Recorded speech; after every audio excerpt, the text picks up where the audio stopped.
Here's an initial question for you. We'll start with a question. Why is it, yesterday when we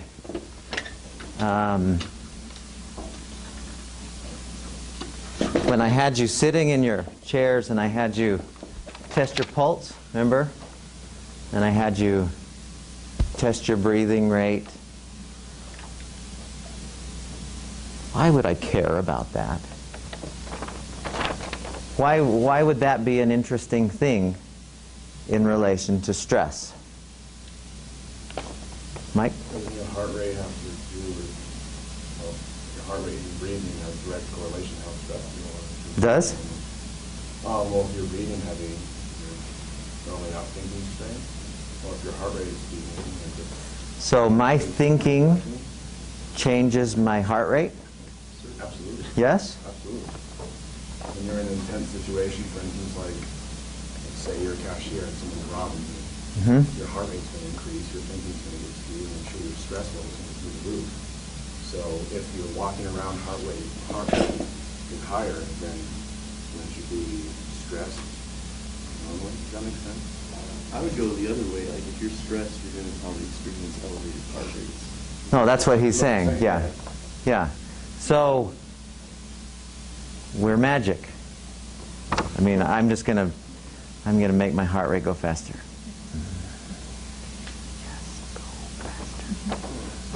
Yes? Can you do that?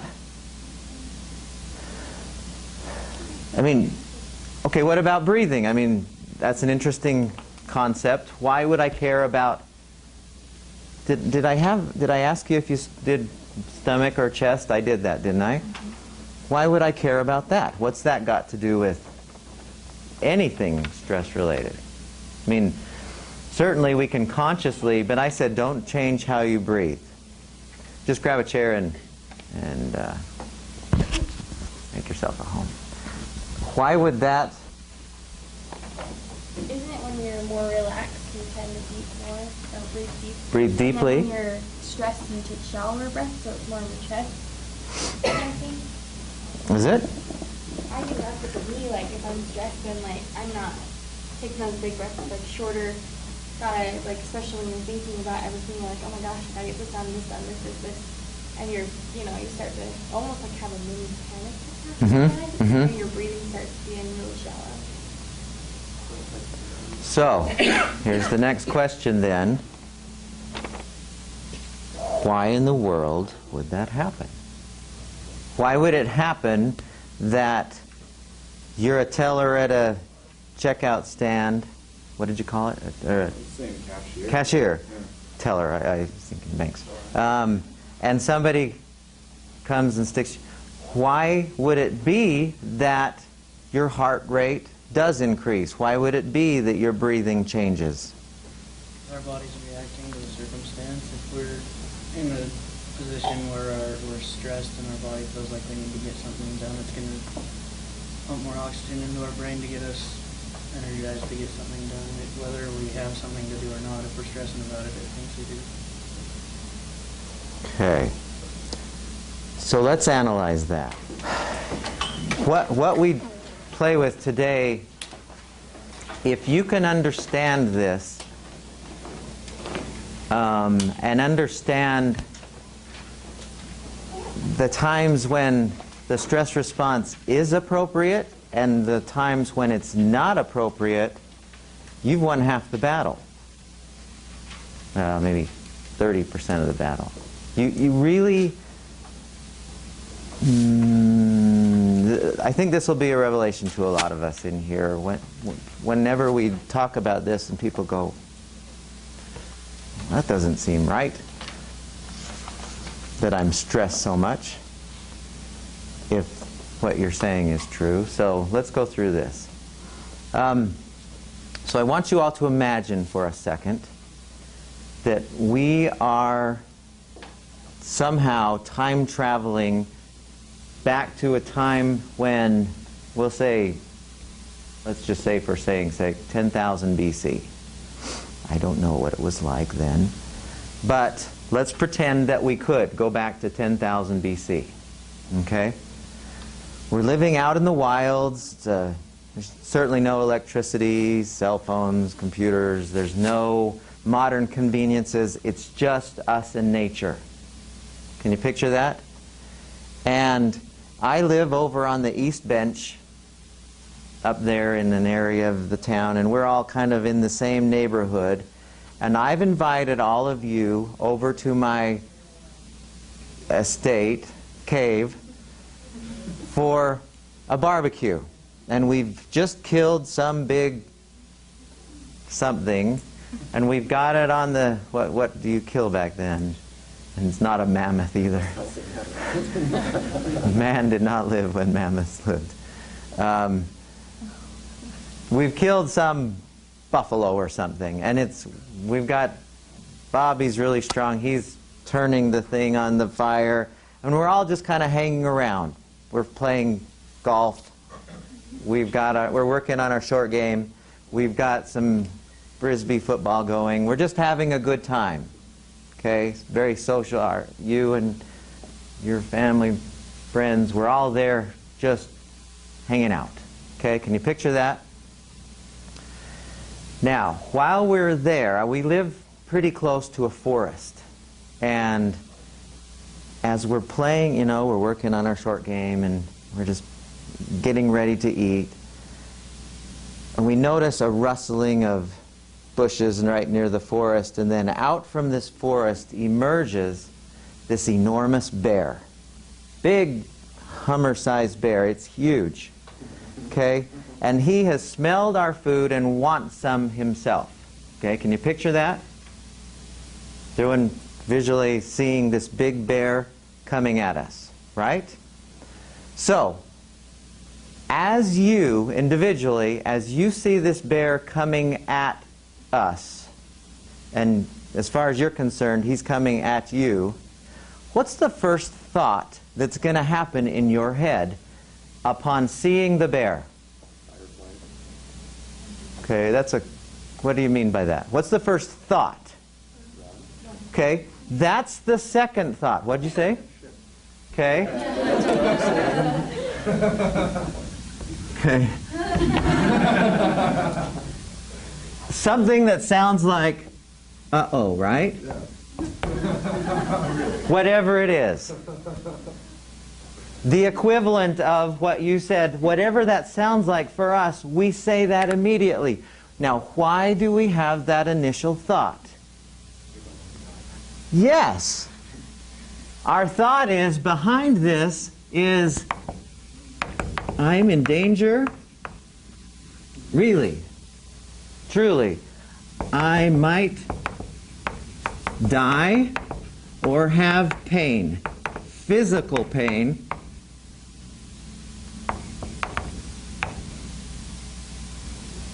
And our bodies don't like that idea.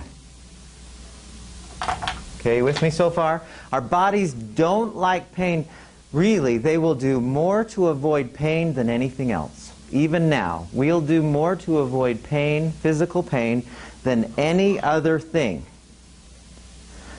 So, we have this thought, uh-oh, I am in danger, expletive. And the second thought that follows that is, meaning, and what we say to ourselves is, we don't say, okay, fight or flight. What do we say? I'm going to run or I'm going to kill this. So we have the uh-oh thought, and then the next thought is run. Why do we have that thought? And this is obvious. Get out of here. What did you say? Instinct. But why do we have that instinct? Yeah, so that we're not going to get eaten by the bear. So we're not going to have this happen. We want to avoid this, so our body, this is instantaneous. Uh-oh. The thought is, I got to get the heck out of here so that this doesn't happen. Okay? Now, the other thought at the same time might be, what? Let's say that you're with your kids or some little kids who aren't so fast. and you know they couldn't you might be able to outrun the bear, but they might not be able to. So the other thought that might kick in is, yeah, and so we call that fight, right? Get my 9-iron out and just start clubbing the crap out of this bear, right? Hoping that I will make it so this bear still can't hurt me physically. There's another response that might happen in that instance. Did any of you know what that is?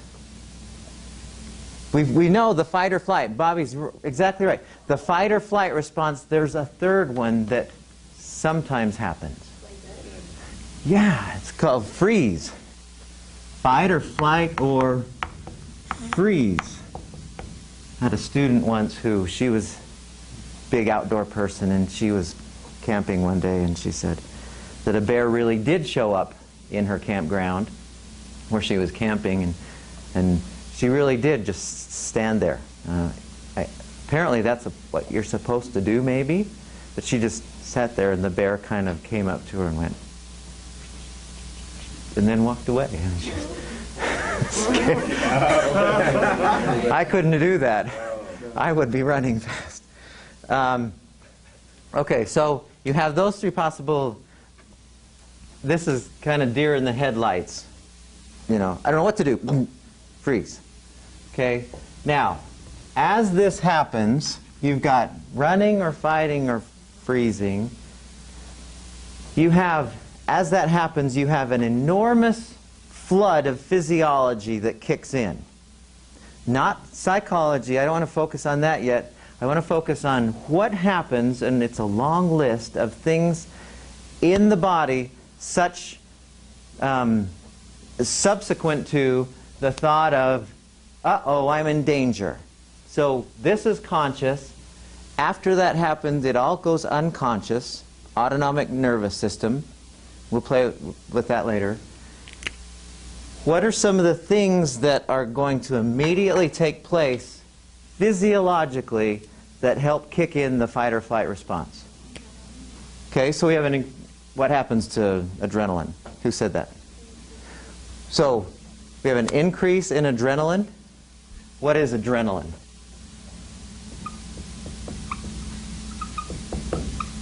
Okay, we have an increase in adrenaline. There's another hormone that's involved with this, almost as much. Do you know what it is? What? Yes, cortisol. We have an increase in cortisol as well. Both of these are designed to, hormonally, to make this happen. Okay? So we have an increase in adrenaline, increase in cortisol. What else? What other things take place physiologically? Blood pressure? Increased breathing rate? Increased sense acuity. Okay, now let me ask you, as we go through some of these things, let's ask ourselves, why in the world would this happen? So, why would we want an increase in blood pressure? More oxygen to the muscles. Okay, more oxygen if you've got and we'll include with that increased, what, heart rate? Your muscles are going to be what are going to propel you away from the bear. They know somehow, and one of you said instinctively, it's all adaptation. It's what our ancestors had to do. So now it is instinct. For them, they had to learn that they had to run away from the bears initially, and then it just became a part of us. But why do you need an increase in oxygen to the muscles? It's all to prep your body for action. Okay, and the more oxygen you have in your muscles, what happens? Say it a little more scientifically. What's the scientific answer? What's the more physiological answer? Okay, but why would you need more oxygen in your muscles? That's nervous system stuff. Could it revolve around ATP? Yeah, it has to do with energy breakdown. The muscles need a certain amount of three things: fat, sugar, and oxygen in order to cause the muscles to contract. The more they have of that immediately available, the faster and more they'll recruit all the muscles necessary to get you moving. Okay? Why would you need to, why would this be important? Increase your ability to sense things. Why is that important in this moment right here? Why is that important? More awareness to keep you alive. More awareness of what? Everything. Meaning? There. Things moving inside. Right. If you're running, you want to have a really clear vision of where you got to go. Right? You don't want things to be cloudy and I should go over there, but no, you're like clear picture and you're bolting. Okay? What other things happen? Just think physiologically, head to toe, what other things immediately kick in or don't kick in when... Okay, so let's go with, here's some things that, here's the increase side. Let's talk, we could also add there's some decrease sides. You said the digestive system decreases. Why is that? Save energy for more pertinent responses. Exactly. You don't need to digest food. You only have so much available energy at any one moment. And if your body's working on the hamburger or the, what were we making? The bison. If it's working on the bison, then that's energy that's not going to be used immediately in your muscles. Okay? And so the body really, it says, okay, I don't need you, digestive system. It stops working. Okay, what other things either increase or decrease? It's a long list. Okay, so the whole plumbing...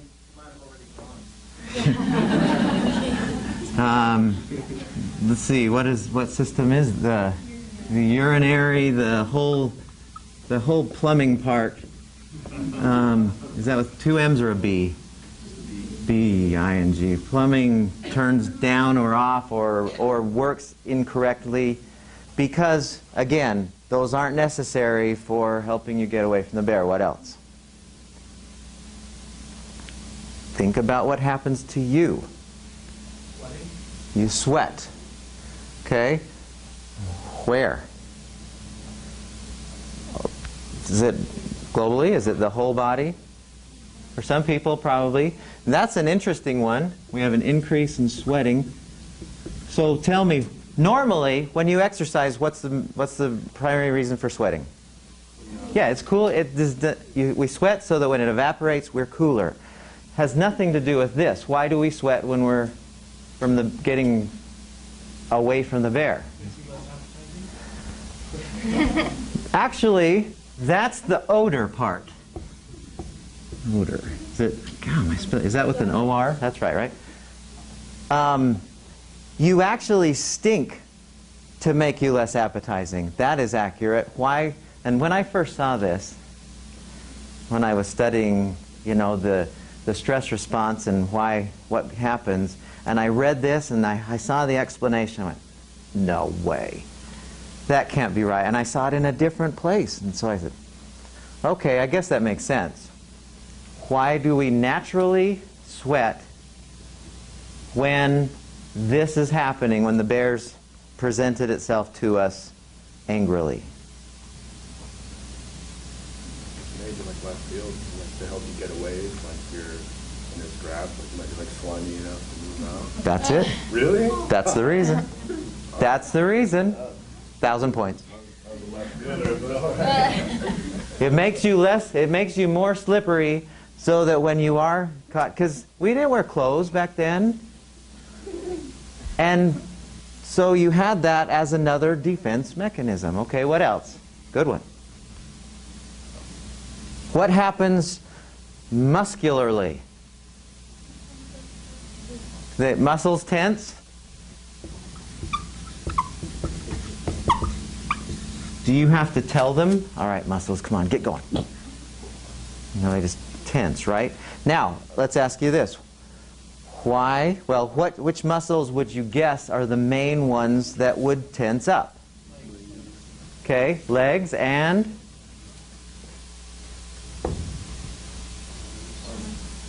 Yeah, well, when you punch something, this up here is what's really doing the jab, right? So your whole fighting muscles, all of your running muscles, they're totally contracting. Okay? What about, oh, here's an interesting one. Blood vessels. What do you think happens? They dilate? Okay. Does anyone think the opposite? Blood vessels, interestingly, some dilate and some constrict. And when we get to the problems associated with stress, this will make perfect sense why this happens. But the blood vessels that are on the heart, you know, you've got a heart right here, and you've got these blood vessels, these coronary arteries, those constrict. Is that interesting? It will be in a day or two. What about blood sugar levels? It's got to go up because you get oxygen and stuff in the muscle. And where does that, yes, we do have an increase in blood sugar so that it goes to, so it converts into, what do we call that when a sugar's in a muscle? Do you remember? It's like a cool, I love saying muscle glycogen. It's the sugar when it's in the muscle, and that's what's used as part of that contraction process. We use sugar. Where does that come from? You haven't eaten anything sugary, but suddenly you have an increase in blood sugar. Where's that coming from? Okay, some of it comes from stored fat, and other bits of it comes from the liver. Just releases it out into the bloodstream. Okay? What about, oh, this is an interesting one. What about blood itself? What happens to it? Does it change at all? It what? Thins, you think? Why would that make sense? Say that again? Yes. So if you have more thin blood, it's able to move more quickly. The red blood cells that are in the blood are able to fly along at an easier pace. Interestingly, some blood becomes thicker. Another 1,000 points if anyone. Why would this be the case? And right, exactly. So the more peripheral blood, if you're running along and you hit a rose bush as you're running, or you scratch a branch as you're running, your body doesn't want to bleed to death at that point. It wants to get away from the bear first. And so it coagulates. It clots more easily. It's thicker. Now, when we get into heart disease again, this raises some interesting thoughts about why we can say stress is playing a part in this. Okay, what are some other, think of just in terms of, oh, go ahead. So which is it then? Both. Does your blood get thinner or does it get thicker? Both. At the same time? Yeah. No blood that goes to the muscle. Yeah, the more peripheral blood, the more that's close to the periphery, that tends to be more thick. The more internal blood that's more internally or where it's more internally found, even though it's moving systemically, it tends to thicken and thin at the right times. Isn't that weird? But it does. So, what about, what are some systems in the body, think in terms more globally, what are some systems that are likely to turn off or down in other words, systems that we don't necessarily need in this moment of trying to escape. What did you say? Saliva. So that would be part of the digestive. So we have including things like saliva. Including in this would be digestive juices that come from the pancreas. You know, the balance between alkaline and acidity changes because your pancreas says, well, we don't need that, whatever we're cranking into the stomach quite so much, so we're turning off here. And so the acidity balance, the alkaline acidity balance changes, which is interesting long term. Doesn't the central nervous system do something? Oh, Because your pain yeah. goes away. The CNS, well, now you said another thing. There is a decrease in pain receptor, whatever we want to call it, sensing. So we don't sense pain. Why would that be? So, yeah, let's say you're running from the bear and you hurt your ankle. You just went, oh, geez, and both there's been damage. And those of you who are athletes know this. When you're in the middle of a game and you hurt yourself, and you're like, oh, I can do it, I can do it. The next day, it's like you don't want to even step on it. But during the activity, there's a decrease in it, especially so in this instance. Okay? Now, what was the other thing you said about the nervous system? I just thought that those two correlated with each other. Oh, okay. So you're focusing on the pain of it. Yeah, the nervous system during this is just going crazy. It's just like your brainwave activity is increased. Let me say something about our thinking for a second. So let's say, and you won't find this in any, I don't think we even did it in my textbook, but you won't find this, but this is still pretty accurate in how I like to describe this. We have, for the sake of this discussion, we have two parts of our brain. We have what I call an Einstein brain, which is that part of our brain that we're using right now. You know, we're hearing stuff, we're thinking about it, we're processing how that would work, and you know, we're theorizing and conceptualizing, and you know, all of that frontal lobe activity, right? We also have what we call a lizard brain, which is that part of us primarily from the brain stem area where, well, have you ever been jogging along or walking along a mountain road and you come upon a lizard and you just kind of, just miss him?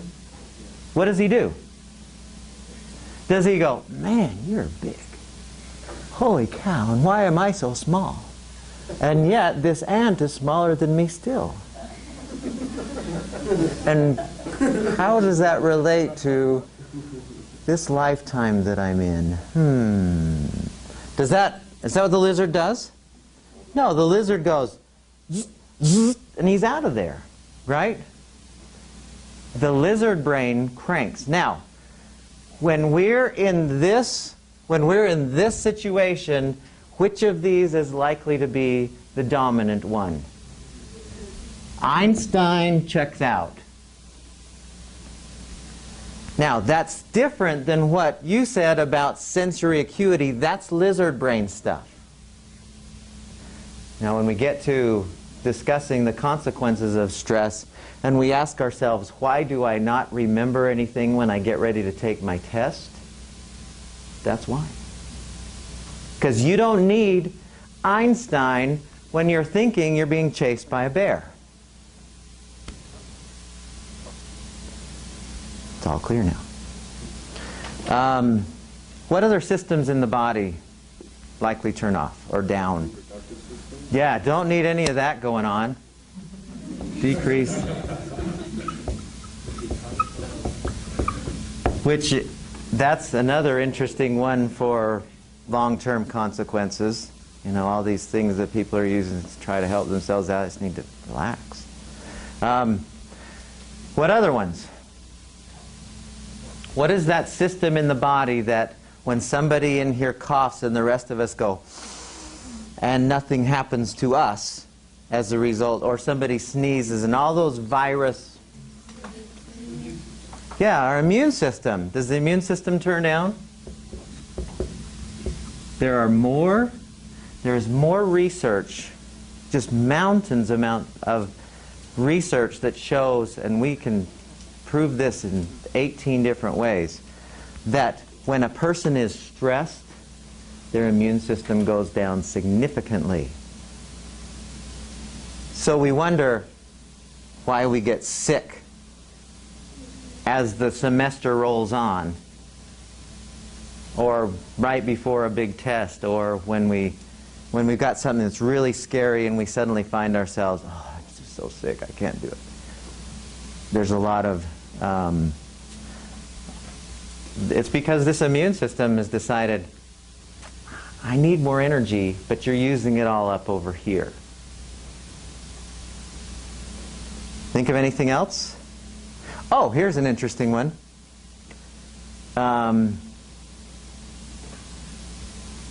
What happens to your hair? In that instant? I mean, in this instant. I mean, downstream, long term, it might be it affects it. But what about in that immediate moment? What happens to your hair? No. What did you say?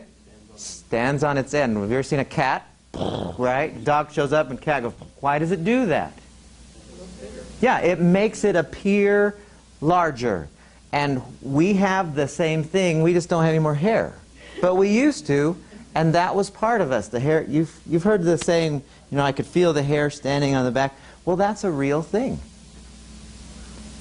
We still don't have enough hair now to make any difference. Is there anything else, any other... Susan, can you think of any systems that were, any parts of the body we're missing? Go through the head to toe.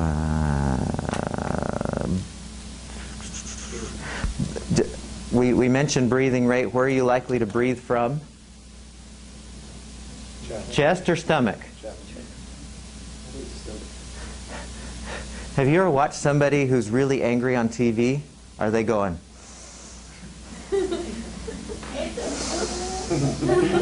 No, they're going. You can see their chest is just going. Well, why do we do that? What's the intent? It's a natural thing. They don't consciously go, okay, I got to breathe faster. Why do we do that?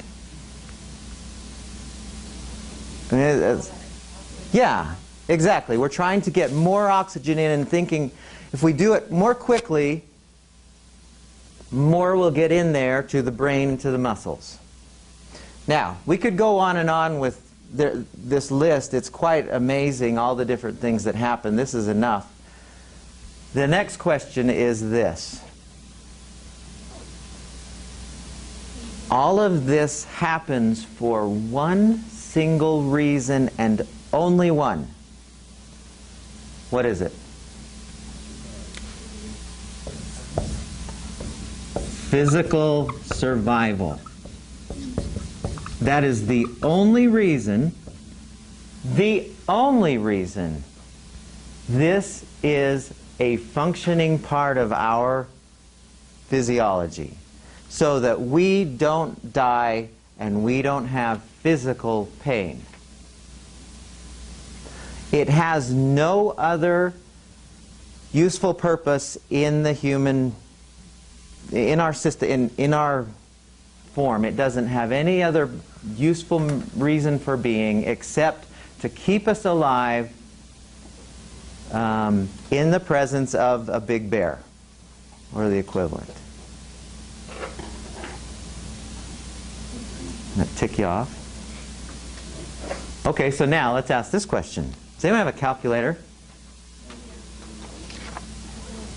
Do you have one? Can you remind me your first name? I remember your... Sarah, okay.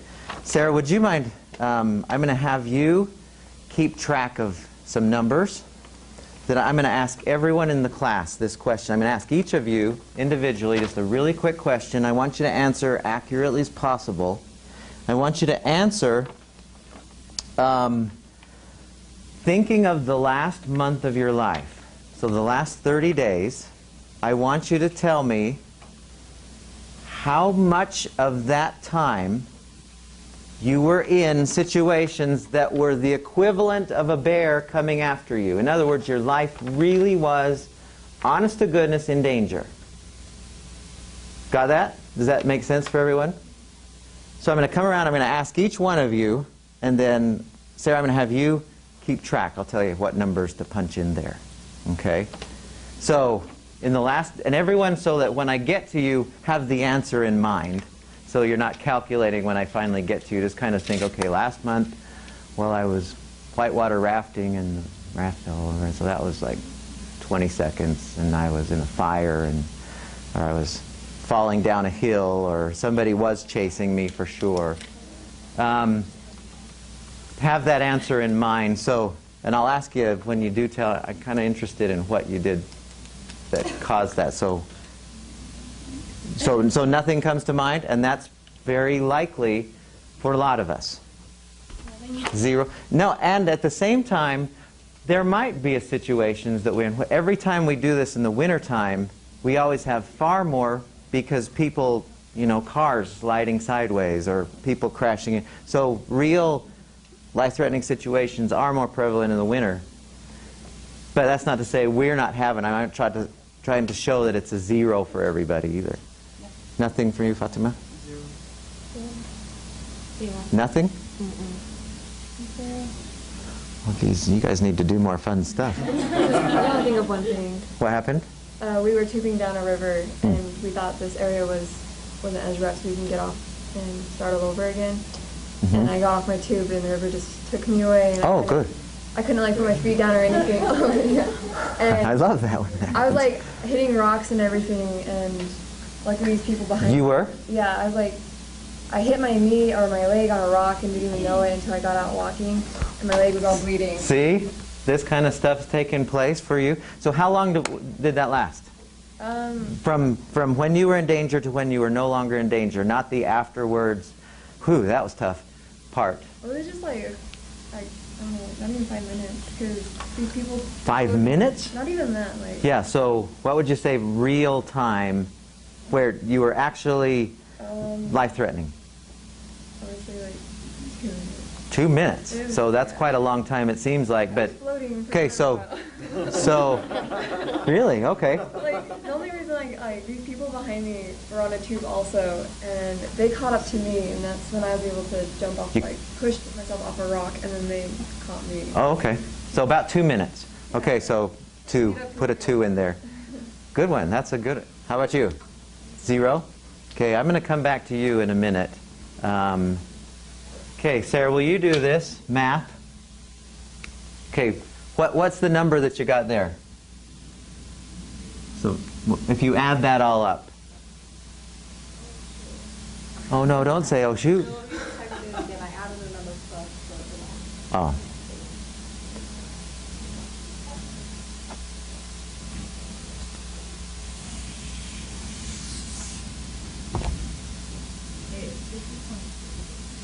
$50.63 minutes, right?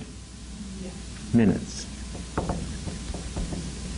Now, what's your name?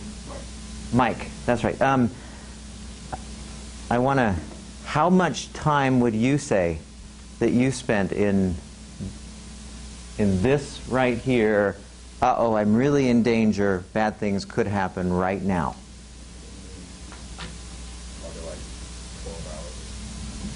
That much? Yeah, oh no, I believe that. I believe that.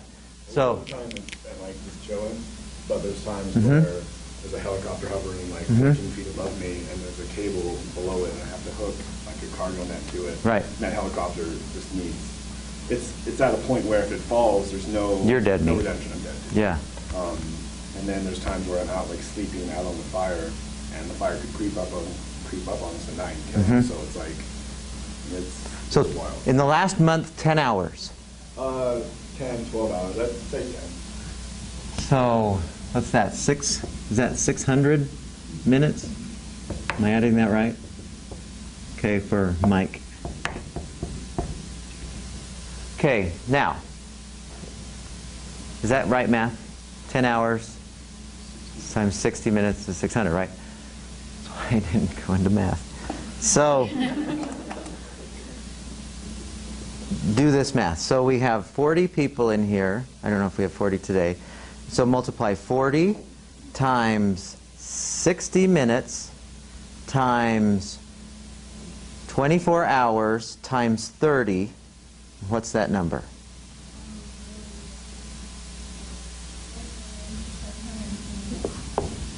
$728,000 cumulative minutes we've lived in this class, right?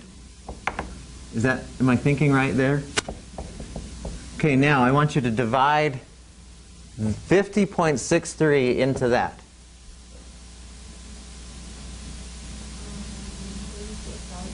Okay, do it the other way.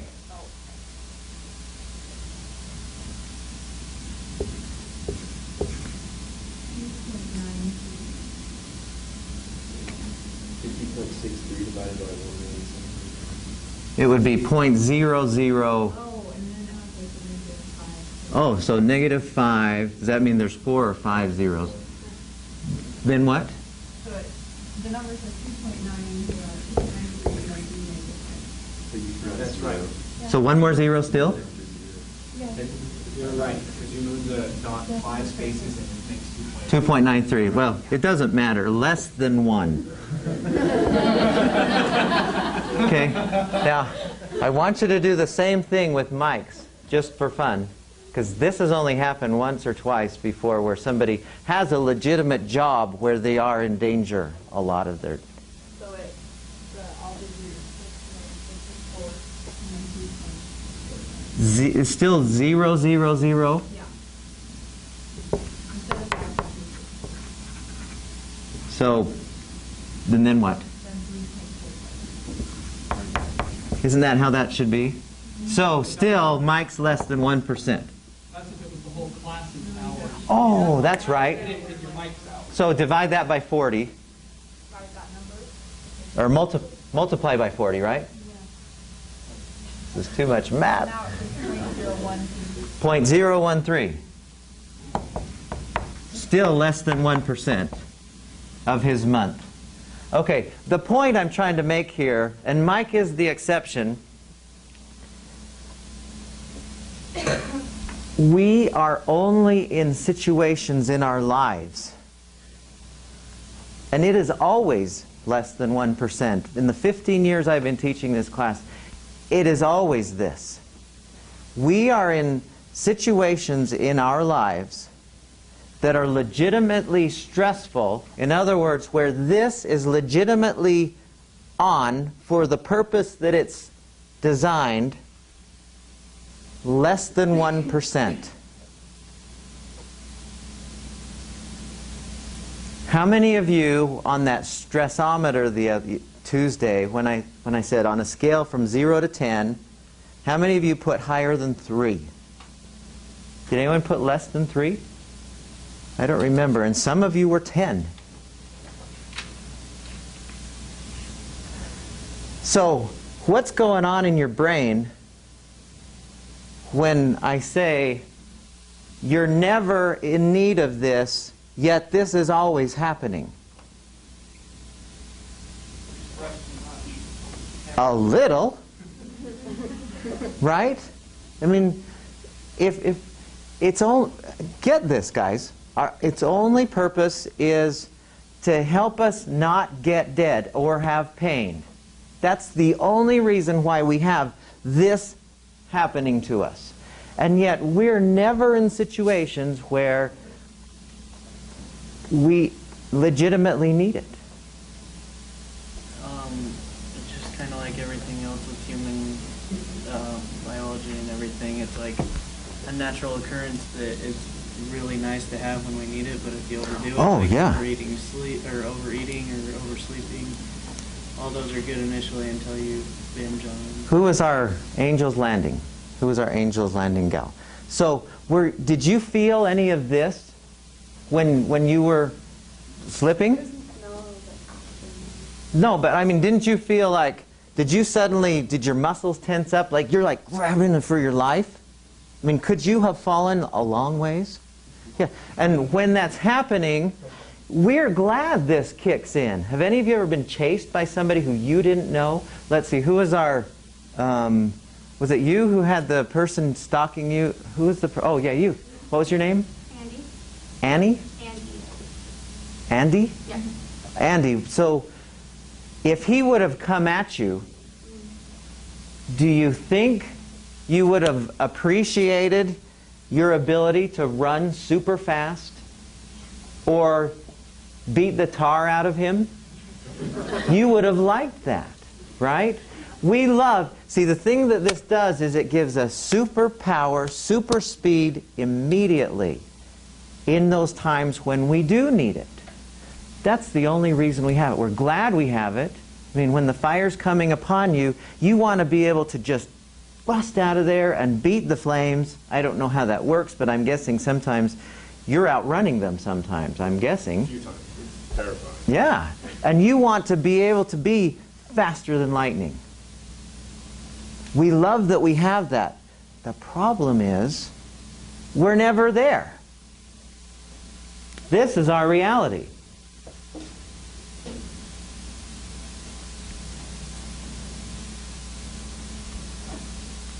So what's going on?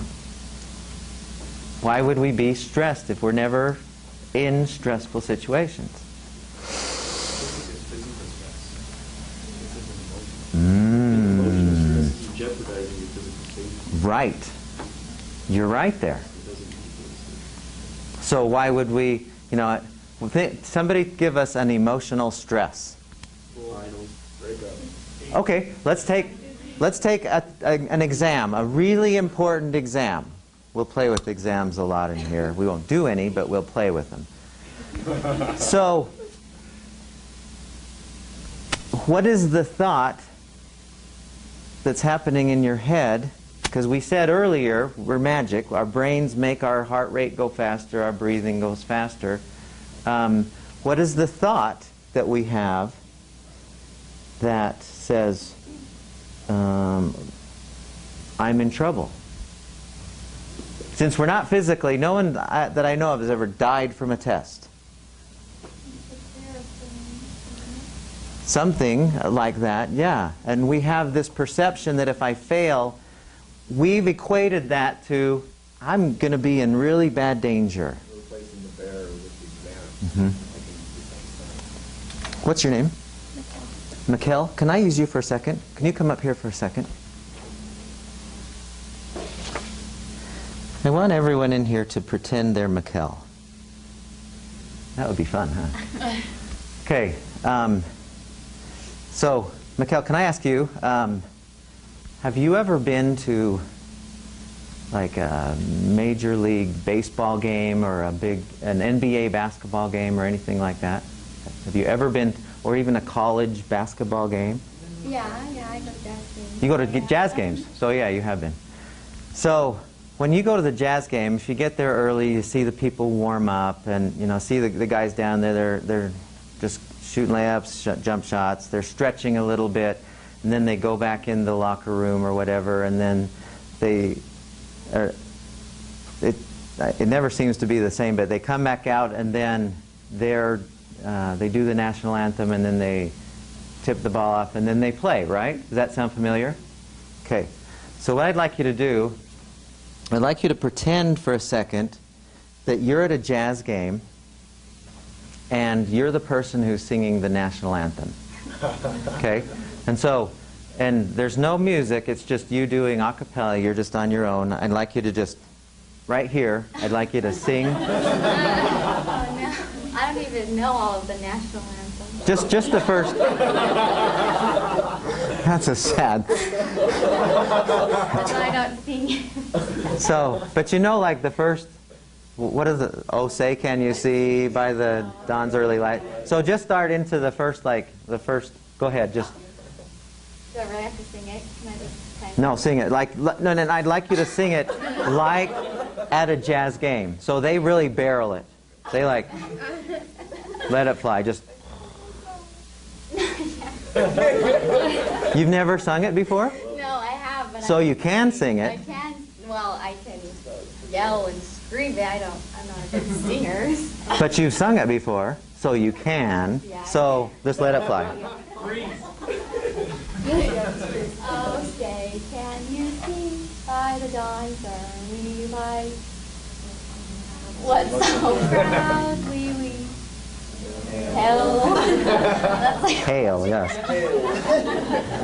that's all I know. That's all you know? That's all I know. Okay. Thank you. You're welcome. Give her an applause. So, can I ask you some questions now? And thank you very much that you're like 1 in 5 in all the years I've ever done that who actually done it. How many in here could have done the same thing Mikkel did? Just start singing. Anyone else in here who, yeah, I probably could have done that. 1, 2, 3, 4. So this is an extraordinary group. How many? Ain't no way I'm getting up there and saying anything that has musical sounds to it. How many are in that category there? Yeah. Now, when you were up here and I said, would you please sing, did you notice anything happen? Yeah. You did? I can't sing, so my heart starts racing. You noticed that? You did? I think we all did it, though. Yeah. It wasn't just her. It was a collective. That's funny. You want to try? Now, oh, what's your name again? I'm Allie. Allie. So you say no way you could do that. No way. You did it, and you had a little bit of, you noticed some of this happening, right? But there's no way you could do this. I had a relief that it wasn't me when you said sing. I was like, whew. Thank goodness. Well, let me ask you this, and everyone else in the same boat. If you were at your house and you were vacuuming and you knew there was nobody around, or you're in a shower, you're just doing dishes, or something mundane, would you have had any problem singing? No, I would sing then. No problem, right? Yes. Okay. Is anyone else still like, I ain't doing it no matter what, even if there's nobody for miles? We're all okay with doing it then, right? Okay. So let me ask you this. It's the same thing here or at a jazz game or at your house as far as what you're doing. Why is it that we, what's different about those such that your heart rate's going and you're just freezing when the thought of it happens? What do you think? I would have to say like the social pressure, like you're around people that you don't want to. And what have we decided about judgment? It's better to be quiet than just to stand out. No, but when somebody, yes, Collectively, like culturally? Or yes, culturally, what have we decided about when somebody judges us harshly? Sorry. Kind of spit. What have we decided? I was going to say before that isn't that a form of social anxiety? Like the fear of not impressing other people and stuff like that? Stress out? Sure, it's the number one fear in the country is getting in front of people and performing. Number one. More than death. People would rather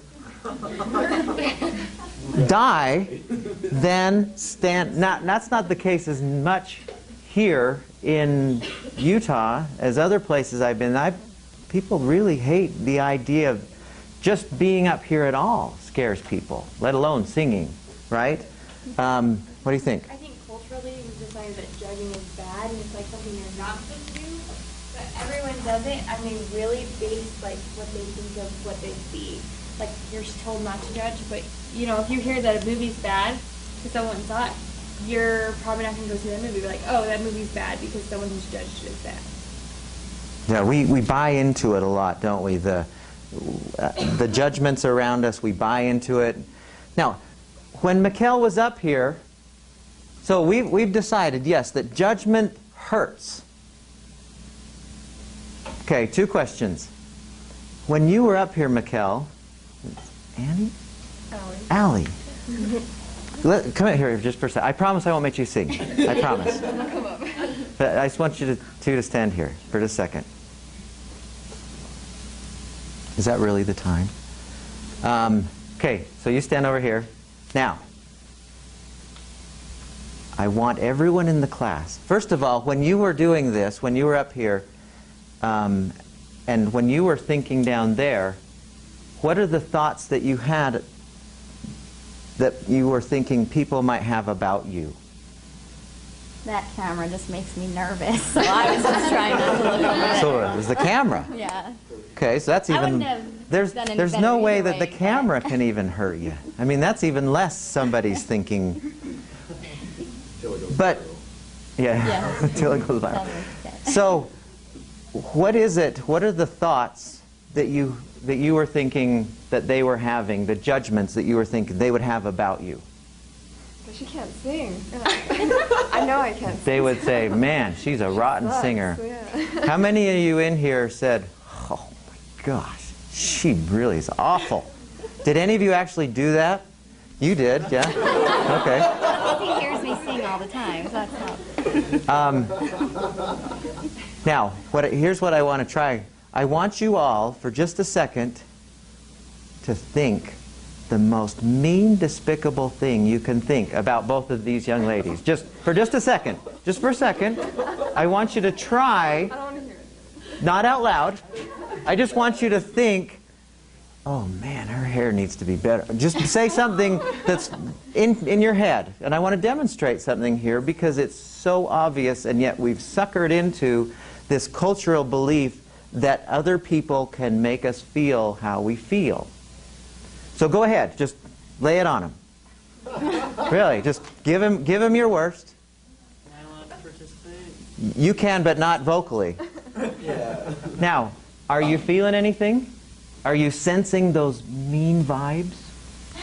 No. Nothing's happening, right? Okay. Okay, thanks. You can go sit down. Now, what does that tell us about the fear or the stress we have when we are in front of a group? What does that immediately tell us? What I heard, it is 100% in our heads. See, I submit to you, and people don't want to hear this at first because they don't want to go in this direction. The world is not a stressful place, and there's nothing stressful in it, except for those less than 1% of the time occasions. And even then, you still have a choice about, is it possible for Mike, when that helicopter's going over him, is it possible for him, I'm not saying is it likely, but is it possible for him to not have this thought happening? I think you could just, Yeah. it would take a lot of work. Oh, absolutely. Absolutely. I see these people who do flips on motorcycles upside down, and I guess a guy died recently. Did you hear about this? Somebody, was it at Snow Basin? Somebody, I mean, Powder Mountain, yeah, they died. So you could, they have a different thought when they're doing the double backflips on their motorcycle than if you or I were on the motorcycle. The point is, every single stress that you have is entirely your doing. 100% your doing. I can't think of a single instance, and I've tried for 15 or 20 years to, because I've been playing with this that long, where there is no event that is universally stressful. I can't think of one. Those people who do, I think of the people who are suicide bombers. What's going on in their heads? Oh, God. 72 virgins are waiting for me. That's kind of a pleasant thought. That's what they think. Really. There's no, oh my gosh, this is bad. They're thinking, this is the most righteous thing I could possibly do. Yeah. It is entirely what's happening in here that causes the physiology. It is not what's happening outside of us. Now, some of you will have friends when you tell them this who will say, "You're crazy. You don't live the same life I live. You should see what I have to go through." And I acknowledge that we have really crazy lives. But we also have lives where this is not a necessary component except for very, very rarely. Does that make sense to everyone? So the 3 that, or the 10 or the 8 that you put on the stressometer, just get it. It's okay that you have it. I'm not saying you're bad because that's the number you put. What I'm saying is you did it to yourselves. Now we'll figure out in the upcoming weeks how to undo it, because it's easy to undo once you start to understand what's going on. But ain't nobody doing it to you. And that's good news, I think.